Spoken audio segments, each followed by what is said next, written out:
Salut tout le monde, Marc ici. Aujourd'hui, j'ai fait un truc un peu fou. J'ai passé 24 heures sans utiliser autre chose qu'un téléphone rétro. Et oui, pas de smartphone, pas d'écran tactile, juste des bons vieux boutons et un écran minuscule. Plongeons dans mon aventure.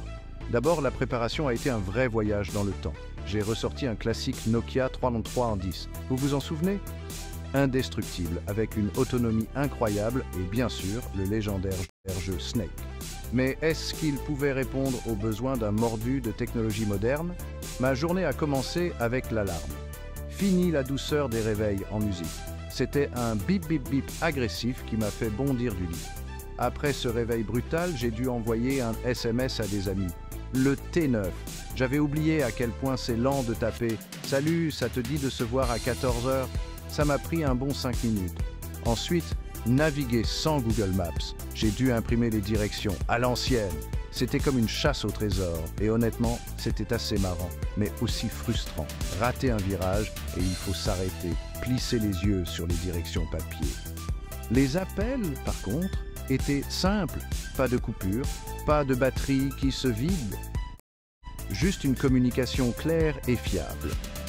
Par contre, pour les infos et les réseaux sociaux, oubliez ça. J'ai dû attendre de rentrer chez moi pour me connecter. Étrangement, c'était libérateur d'être déconnecté.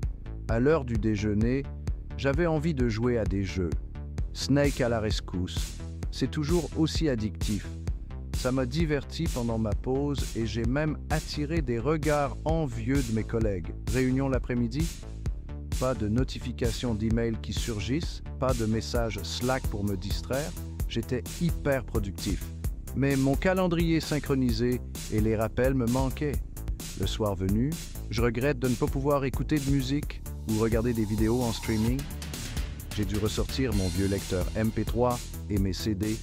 Nostalgique, mais pas très pratique. Enfin, la plus grosse surprise, l'autonomie. Le téléphone est à peine descendu en dessous de 90% après une journée complète.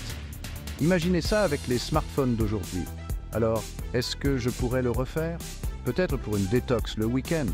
C'était amusant, révélateur et un peu frustrant. Mais ça m'a rappelé à quel point la technologie a évolué. Et peut-être, juste peut-être, qu'on a besoin de se déconnecter de temps en temps. C'est tout pour aujourd'hui.